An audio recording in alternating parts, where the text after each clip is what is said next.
Very good afternoon to each and every one of you. I, Ankita Katkar, your host for today's live session, welcomes you to the fourth live session of Marathi Katta Germany's virtual initiative Kalpakritva 2020. Creativity is typically associated with artworks such as painting, illustrations, and great designs. However, there's another aspect of creativity seldom spoken about. Working behind the scenes, there are several professionals who experiment with seemingly ordinary raw materials and develop them into delicious flavors which not only meet our everyday needs in terms of nutrition, but also are a great hit in terms of taste. Our today's topic is the topic each and every one of us are fans of eating. Let's hear from Vedina Mashal, her journey and love towards pasta. Unfortunately, we won't be able to taste them today. Though, with the world getting virtual, with our dropping tongues, we are all set for your live session, Vedina. We are sure, though virtual, the taste of your passion will run right down to our bellies. Vedina, Marathi Katta Germany welcomes you to Kalpakritva 2020. We kindly request you to begin the session with a short introduction of yourself. Hello, Ankita. Thank you very much for having me on this platform and giving me this opportunity to share my experience with pasta making and this whole journey of joyous pasta making. And yeah, thank you very much. So a short introduction to myself. I'm Vedina Mashal. I've been living in Germany since past 7 years with my family. Yeah, I'm a newly turned mom for a 3-month-old baby. Uh, I have studied food technology and management in India. That was my bachelor's degree. And later on, I studied a diploma in agri-food business management. As I came to Germany 7 years ago, I applied for a master's course in international food business and consumer studies. And this was really life-changing opportunity for me, I feel, because somewhere I was always intending to have a very good opportunity for I was yeah. So as I moved to Germany, the master's course was really important for me, as in the aspects that it brought to my career path, especially in terms of innovation management in the food industry, and also the business aspect of it that really helped me. Yeah, and later on, I got into the pasta industry. It all happened in 2018. I got an opportunity to work with this pasta company in the very city that I live in. And here I started to work as a product developer. That is when it all, that was like a turning point again, the second turning point, I would say, where I got into exploring the enormous pasta abilities and knowing the whole new world of pasta, because earlier I did know what pasta is and how do you eat it, but only the eating part, it wasn't anything to do with making or just knowing what goes into making of a pasta. Yeah. And then finally it happened that I could explore so many new opportunities and so many new aspects of pasta making during these 2 years of my job experience in this company. And yeah, I was really excited about it. And the journey is still going on, I would say. Yeah. Great. So it's really a gift to have a passion as a profession, and your journey is really inspiring and interesting, I would say. Vedina, could you also elaborate a little on what this art exactly is, and what are the different types of pastas? How could we make it healthy and attractive for kids? Could you throw some light on this? Yes, surely. Before I go into what pasta art is, I would really like to share how it got into my how I got interested into this whole aspect of pasta making, especially the colorful pasta that I'm making. Mm-hmm. So it goes back to my genes, I would say. My whole family, especially my parents and my grandparents, they're really my grandparents were really, really creative and very artistic. And my father especially is also very creative, and I think this somehow really helped me, because from childhood I've been art has been an inseparable part of my life. And I've always been fond of painting, sketches, and somehow I think, when I got into the pasta industry as a professional, it really somehow it got into, that was a medium for me to express my creativity again. And the pasta art, I there was one day that I thought, how about incorporating some colors, but not the artificial ones, but let's go for natural food colors, because I've always been fond, or I've always been practicing sustainability on whichever little level that I can on a daily basis. So I thought natural food colors would be a very good option. And yes, of course, the creativity part was always there. So I incorporated these two very important aspects of my life, that was art and the pasta, or that whole new world of pasta. So I incorporated both these things. And yes, I'm having this fun of this collaboration, because I can make new shapes. I can go from the classic fafalas, that are the butterfly pasta, until spaghetti, or just something new as well. For example, I made some pinwheels recently. You can find that on my Instagram page. Yeah, So we so I also saw your roses on the Valentine Day, and it was really interesting. Yes, that was also an inspiration. I try to find inspiration from the things around, Mhm. and that's how that is pasta art. That these two important aspects of my life have combined together to have this beautiful, joyous experience of making vibrant, colorful pasta, which is also healthy. So I call it healthy because it's not only with vegetables, or because I've been using veggies, herbs, and also some superfoods like spirulina, or matcha in that case. And this makes the whole pasta really, really healthy. Mhm. That being said, it's a very good opportunity for the moms there listening, to have this beautiful experience of making colorful pasta, to have your children eat veggies, but also along with that, you can also make it really good, creative activity with your kid, to have a nice bond while making or cooking together. As they say, cooking is a big process of bonding. So I think it's a really nice amalgamation of coming together, creating something beautiful, but also at the same time it's healthy for your kids. Not Yeah, only kids, I mean, in general, for everyone. everyone. But for kids especially, because they tend to eat less veggies, or they don't go, if you just serve a bowl of broccoli, they won't go for it. Yeah. So I think that's how I got into this, and that's the pasta art aspect of it.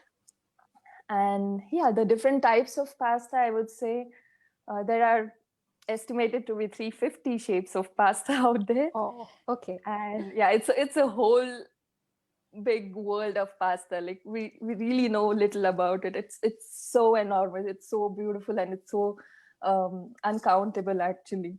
Yeah. And yeah, the art of pasta making, it actually any shape, for that matter, among these 350 shapes, I would say it's always to do with the how well the pasta would hold the sauce in it. So whatever shape it might be, it's going to be with the sole first intention of how well will it hold the sauce in it. So that's our first priority while making any new shape. Even when I go for a completely new shape, say for instance, the ravioli that you mentioned, the rose ravioli, it was important, how can I make it into a new shape, but at the same time it could be, it can hold the sauce really well. So there are many aspects that come into the making of a new shape as well. Yeah, and depending on, there are different criterias that pastas could be segregated or differentiated into the mainly according to the shape. There are the short pasta or the long pasta, again the sheet pasta. We do have the stuffed ones like ravioli or tortellini as well.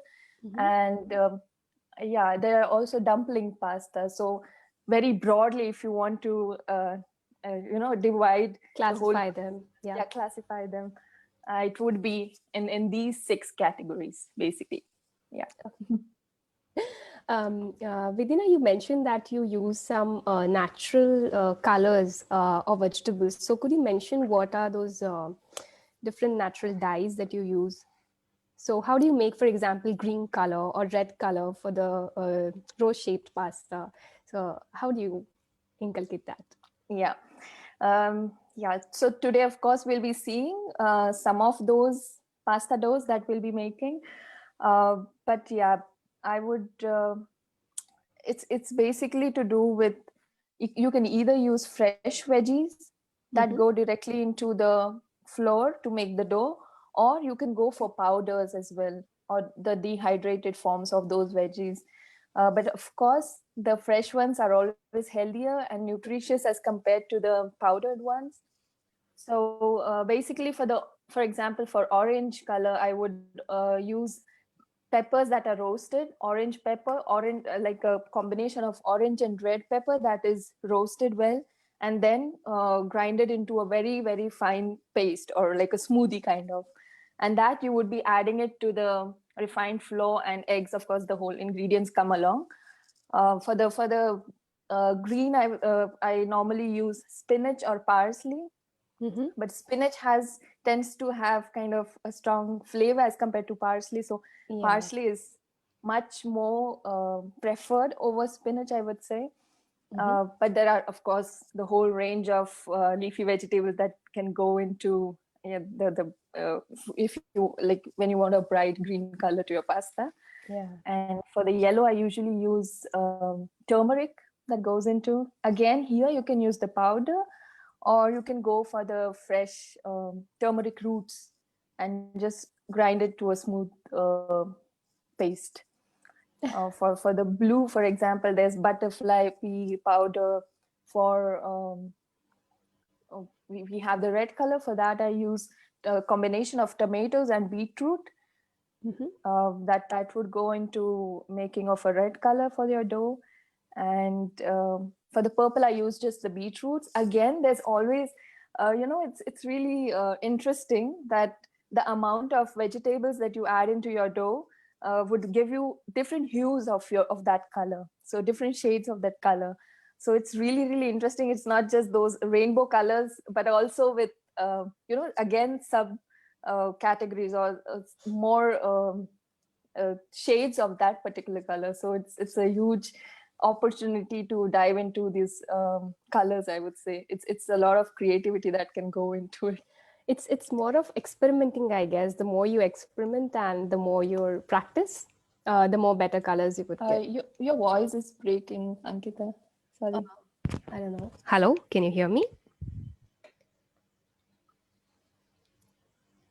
You can't? Hello. Hello? Yeah. Yes. Yes. Yeah. Yeah. Now. Yeah. Yeah. So I was saying that it's all about experimentation, I guess, and also more about practice.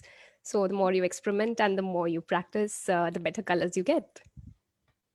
That's true. That's so true. Yeah. Yeah, yeah. Okay, great. So amazing. I never did imagine that no, it would be so healthy to have pasta and with these natural dyes and all. You really cracked the secret to healthy food. Thank you for your insights. So, and yeah, we are A curious to pleasure. know what's the motivation behind this art and behind your blog, Pasta Love Affair. Yeah. So the very name suggests that I'm totally in love with pasta. But this all began, as I said, in 2018 when I got into the pasta industry. That was like the initiation point Mm-hmm. towards getting into this whole beautiful world of pasta making. And that's how it began. So in 2019, I was already making colorful pasta with herbs and leafy vegetables, but I was not having my own blog, or so as to say, a platform to portray my art. Uh, I started making 2019, and it went on until it was until 2020 January that in January I thought maybe I should start my own platform, have a platform to portray my art. And then I started this blog, the Pasta Love Affair. And this was because not to inspire the viewers out there, or the people who might read it, not with the intention to teach something, or not with that intention to have it all uh, to make someone do it or just teach someone, but it was with the sheer intention of sharing this joy, this beautiful process of creating that pasta. I feel creativity, somehow we tend to focus more on the results of that whole creative process, Mhm. rather than focusing on the process itself, because the process is what makes it so beautiful. And Yeah. joy is that the result is ultimately going to be very beautiful, or the way you never imagine, I would say. It should be like that. So with this blog, the very intention was to share my joy, and to let people know that the joy is in the creative process and not in the end result. So let's just engage in the beautiful journey of creating art. That was the intention. Yeah. Right. So a very, very nice lesson to learn from you. That's enjoying the process and not waiting for the result. Yes. Thank you. Thank you so much. Your passion towards this art is inexplicable.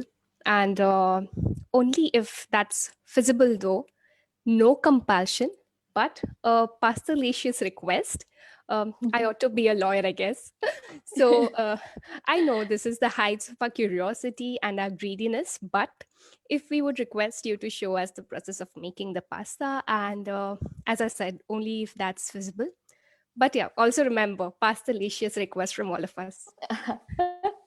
Oh, that's a lovely term that you've used.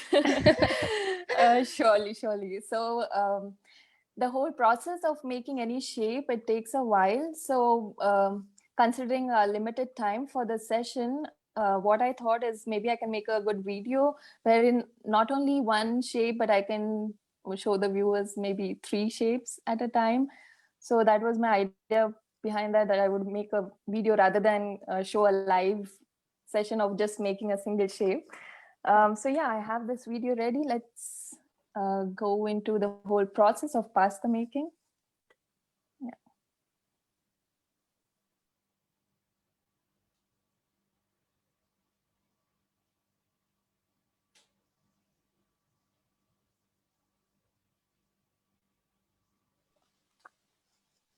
Yeah, we can see it. Yeah. So the whole process of pasta making, it goes through 3 steps. The first one would be, of course, making the pasta dough, the colored pasta dough, and the second would be rolling out the sheets, and the third one would be making shapes out of those sheets. And of course, the fourth one would be eating them with a Yeah. yummy sauce. Yeah, so let's go into the process.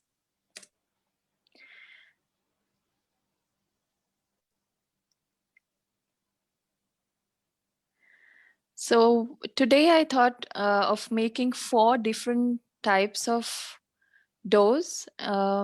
These are the 4 colored pasta doughs that we'll be seeing the process from right from making the doughs until the shapes. So firstly, we take refined wheat flour.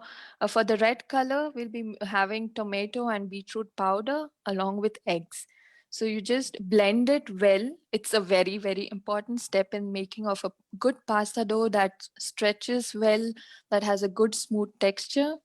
So yeah, after the machine kneading, it's very important that you knead it with your hands really, really, really well. Maybe say for around 7 to 8 minutes. And um, yeah, a lot of kneading goes into it, as you can see.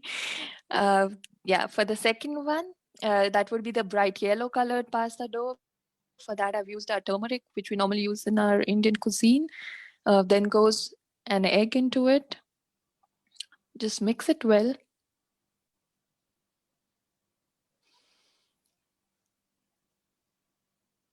And there's also a very important thing that the pasta should rest for at least 30 minutes after kneading. Only then there would be a good a good the gluten in the pasta dough relaxes because of the 30 minutes rest that we give it, and because of that it's very easy to stretch or roll the pasta sheets. That's very important to rest it for at least 30 minutes. Yeah, for the third pasta dough we have beetroot. It's a light pink color. If you want a more purple dark pink color, you can always add more of the beetroot. So that's what I was saying. It's such a there are so many possibilities, enormous possibilities of having every single shade in a particular color again, depending on how much you add, how much of the veggies do you add to your dough. So that's the second. And the fourth would be spinach. Here again, I've used the powdered form for the light green color. You can always, of course, go for the fresh ones. I would always recommend the fresh ones. Um, yeah, but I had the powder handy, and I wanted this light green color, so I went for the powdered form. Again, knead well, and we have our palette ready to roll. So the second step would be rolling out pasta sheets and then ultimately, yeah, making the pasta shapes. So here I've used, yeah. So this would be our first shape for today. That's the farfalla. Farfalla means butterfly, or they're also called bow ties. Farfalla in Italian means butterflies, as I said. And this is the red beet, a red color that we got from tomato and beetroot powder. And the yellow that you see, the striped part, is from the turmeric dough. So let's see, how do we make this beautiful farfallas?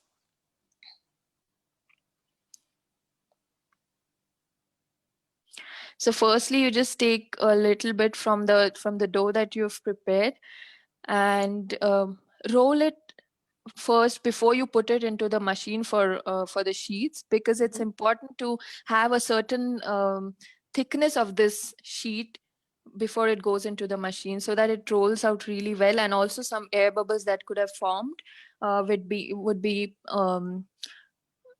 would be eliminated in that process. And on the machine, as you can see here, there are different settings. There's a shrunk here that you can always change the settings over here. So one means the most thickest setting for the roll, and it goes on till 9. So 9 would be the when you want the thinnest sheet from the pasta dough. That would be the 9 setting. So I went from 1.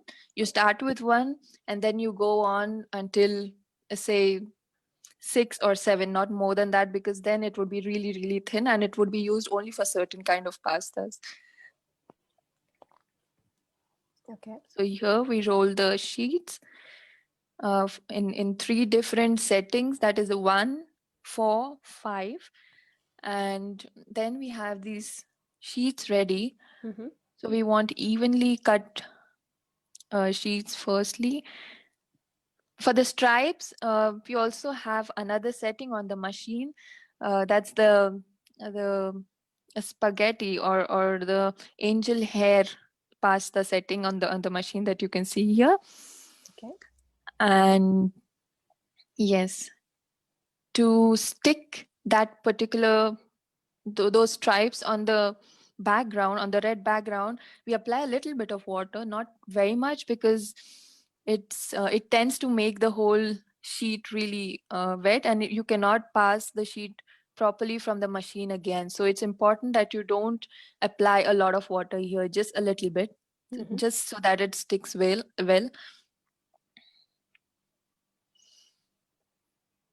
So here you go on with attaching these stripes to the red background. And then we have it ready. We just cut off the ends that we don't need to make a rectangular sheet so that it rolls well from the machine as well. Mm-hmm. And we cut the edges with this rolling cutter for the zigzag edges, yeah, for that particular shape of the butterfly pasta.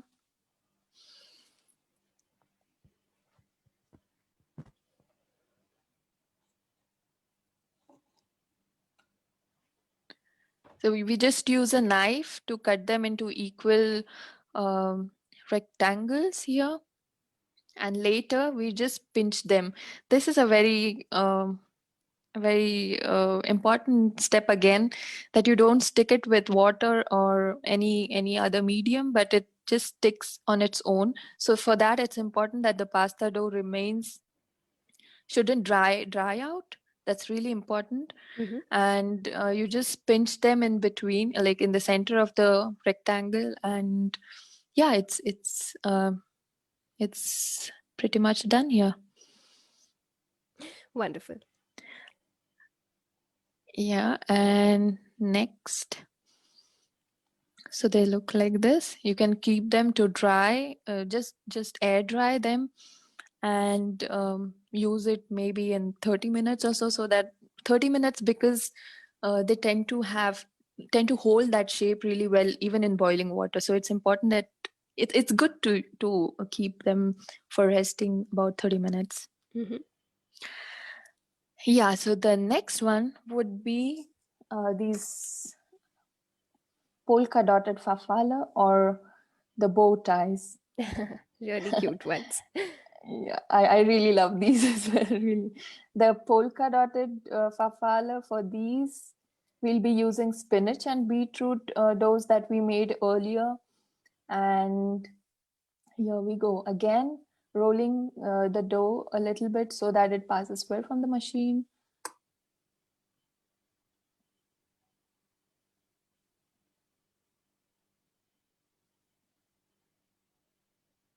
Here again, we go from the setting from number 1 until say 6, so that we have thin sheets, but we don't want really thin sheets, because then it would be, we don't tend to get those polka dots, that vibrant colored polka dots. So you can also stop at the 6th setting. Mm-hmm. Here you can use any tool from your home to make those polka dots, depending on how big do you want them. Mm-hmm. And to stick these sheets upon each other, again, we use a little bit of water. Remember, not too much.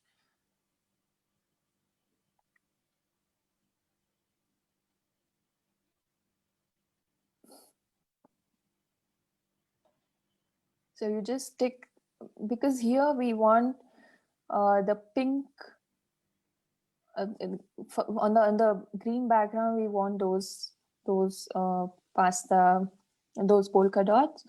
So we'll be also rolling it once before we pass it through the machine here, because it's important that the sheets stick really well. Mm-hmm. So we've done that once with the rolling pin. Again, cut the edges with the rolling cutter here.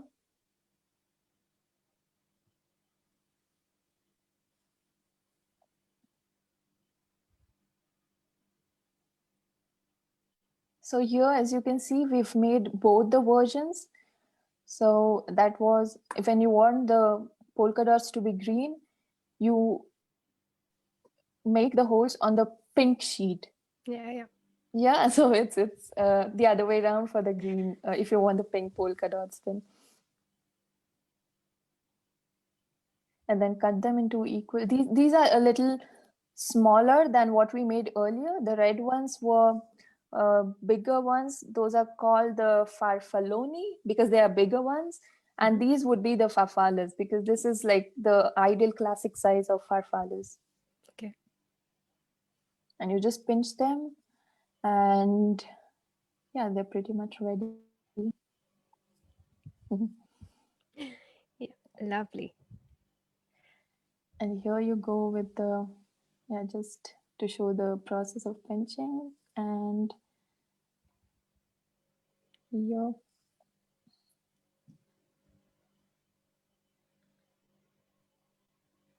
Yeah, so next I have one more shape ahead. Mhm. So these are called, just a moment, let the video run.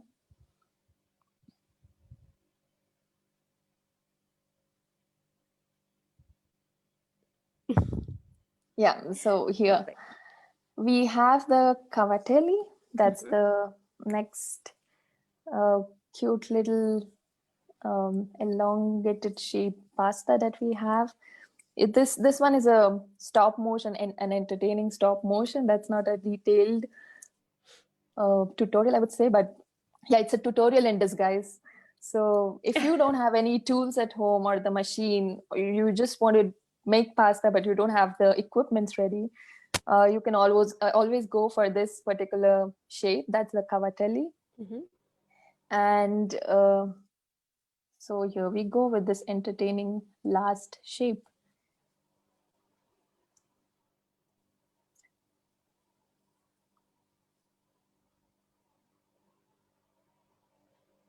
So we just took the four stripes from four pasta doughs. We stuck it together and rolled it from over the shredder.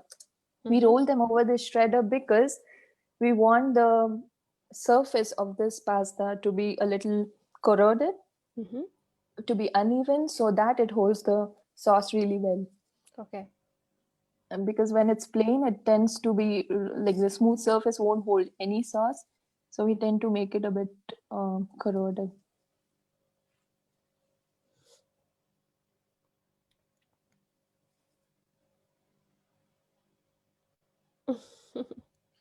Lovely.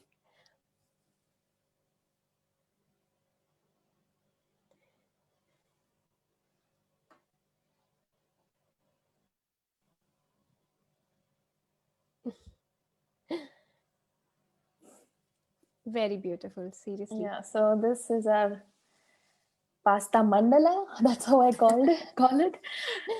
Yeah, this is the platter that we have for today's session.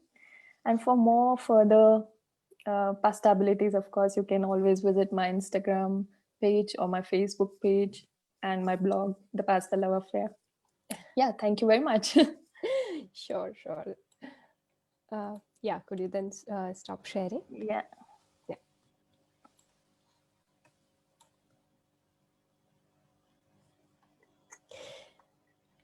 Thank you. Thank you for that lovely, beautiful journey.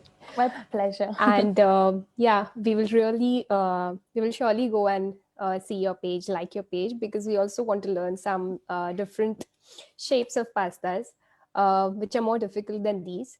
Mhm. Um, and thank you so much for agreeing to our request and explaining us every bit and every step of it. By the way, just deviating a bit, I really like the name Pasta Love Affair, and it's really very catchy. Um, uh, yeah, further, I would like to ask what is your vision or future steps towards Pasta Love Affair? Yeah, sure.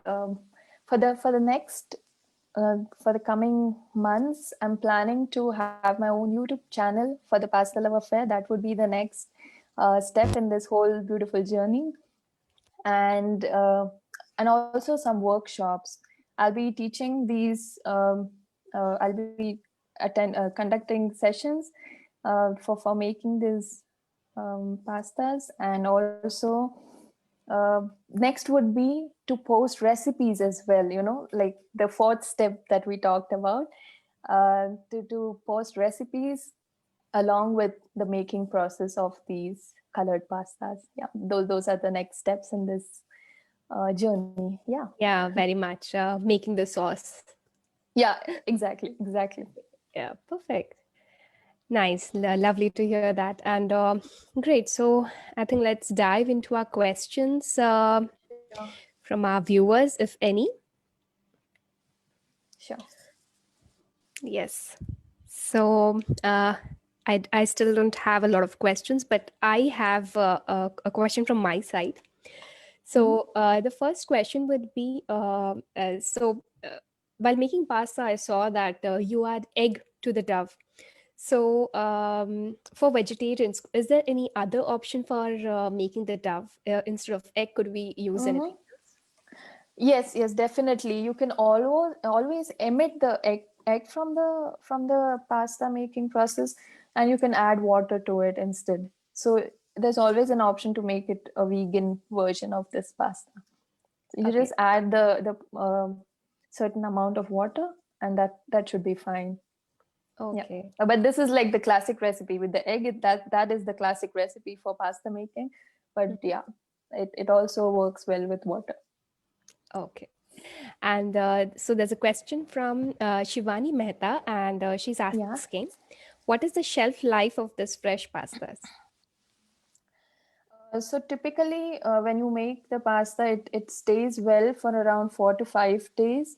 Hmm. When you have air dried it, of course, depending on the weather, if it were to be in India, it would stay longer because it tends to really dry well.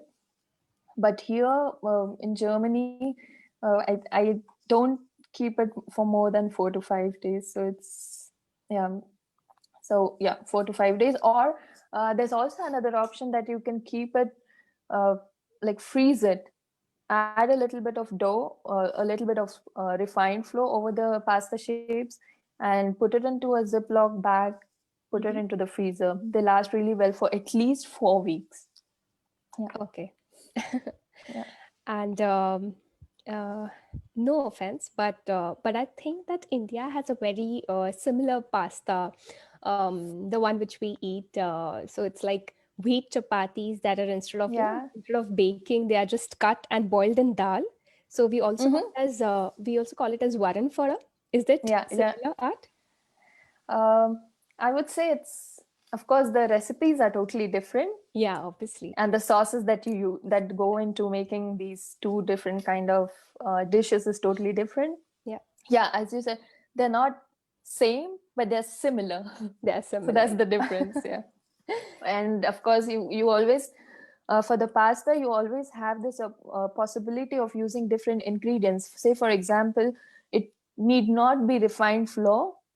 You can also go for semolina or the whole wheat version, or different types of semolina, again, like the coarse one or the fine one. So it's there again, you have many possibilities to change the ingredients or interchange it with some other.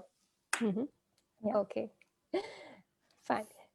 So let's take our next question. Muktha Khaderkar, she is asking that is it necessary to use the machine to roll the dough? Not necessarily. For example, the cavatelli that we saw, Hmm. it wasn't that is something that you can always make without having any equipments at hand. Just the shredder would be, that's all you would be needing, and a rolling pin. Hmm. And yeah, for the sheets, you can always use a rolling pin. For the for cutting, you always have the knife, and for making the shapes, it's just the hands. Yeah. So it's absolutely okay if you don't have the machine. Yeah. Hmm. Okay. So the question from Preeti Sonaikar is, what are the different recipes for sauces to make pasta dish? I think Vedina's already answered this. Right. And so this is into her next step of vision, and she says that she'll be sharing the recipes on her YouTube page and Yes, also on her yes, certainly. yeah Facebook page. So yes, just we should really go and like her page. The name is Pasta Love Affair, right? Yes. That's Pasta Love Affair on Instagram, on Facebook, and it's the pastaloveaffair.com. The blog name is pastaloveaffair.com. Yeah. Okay. So yeah, so there's a question from Tushar, and Mm-hmm. he's saying that if I'm not wrong, only full corn pasta is healthy instead of the standard pasta. So yeah, actually, even I had this question because Mm-hmm. when you go into the shops to buy pasta, you'll always get two versions of them. So one is the bio version and one is the normal pasta. So Mm-hmm. also, what's the difference between the two? Um, yes, I would say it's anything that you consume in limited amounts, like the portion size as recommended on the packet of every single pasta that you buy. It's Mm-hmm. always healthy. Anything that you eat in proportion is healthy. So anything that goes out of it is unhealthy. May it be pasta or any dish for that matter. And certainly the whole wheat version is always on the healthier side because it tends to have more fiber to it, Mhm. hence more healthier. But that doesn't make the refined flour less healthy because it's refined. So it's important that we really have this in mind that in that case, all Italians would have been really obese, Yeah, yeah, yeah. So it's to do with the proportion, I feel, the portion size that you consume, and also when you add veggies to it, of course, it is going to be more healthy than the normal pasta that you consume. Yeah. So yes. And the second question regarding organic, there are always two versions or two types of the two sections in a supermarket, because the organic ones are made without any chemicals used in the production or the farming process of that particular wheat. So hence it is even the production process in the plant, that is in that adheres to the quality aspects of the organic production that is laid by the EU, and hence we have these two different types of. It's not that the organic ones are healthier than the conventional pasta, but it's more to do with the sustainability aspect and to do more with the fertilizer free or just that non-chemical consumption aspect of healthy eating. Yeah. Okay. Thank you. Thank you for the clarity. So, um, there's a question from Santosh Gujar, and Yeah. he's asking, does the pasta hold colors after boiling it? That's a good question. So typically we boil this particular pasta because it's a fresh pasta. We boil it for around not more than 2 minutes. It's very important that it's very um, crucial that we don't let it boil over 2 minutes, because then it tends to lose the color, also the nutritional value. Mm-hmm. So maybe a minute and a half up to 2 minutes, not more than that. And also, um, while making the sheets or while making the pasta, it's very important that we make them really thin so that your cooking time is not more. You can cut down on the cooking time even more, so that by making thinner pasta, and that's how you can retain the nutritional value as well as yeah, keep the color vibrant as it is before boiling. Yeah, Before I boiling, hope I've yeah. answered the question. Yeah, obviously. So there's another question from Mugdha Khaderkar, and she's asking, how can we make the color powders? Color powders, for now, I've been ordering them. Like I buy it from the supermarket, or I order them from Amazon. Mhm. But I think there's also a way to make your own by drying it and then grinding them into powders. So that would be another whole new session, maybe, or whole new aspect to explore again, which even I am into the process of. So I think that even that I would be for sure posting on my uh, Instagram page for sure. Okay. Yeah. Thank you. So just let me check for the last time if we have any more questions. Yeah. Um, yeah, so there was a question from Anagha Sathe. She asked, can we use wheat flour to make pasta? Well, I think it's already Yes. answered. Yeah. Um, and yeah, that's it. So we are at the end of our question sessions. Mm-hmm. Uh, so thank you, Vedina, for such a beautiful, healthy, and creative and yeah, tasty session. I'm sure the audience have a lot to take along, and we are grateful to you for sharing your journey and your experiences. We wish you all the luck for your future endeavors. Thank you very much, Ankita. I'm totally overwhelmed to have this platform to share my experience in this creative journey. And I thank you and Sakit for organizing this event, and wish you really best for your future activities at Marathi Katta. And yeah, let's hope that we keep creating more beautiful sessions ahead.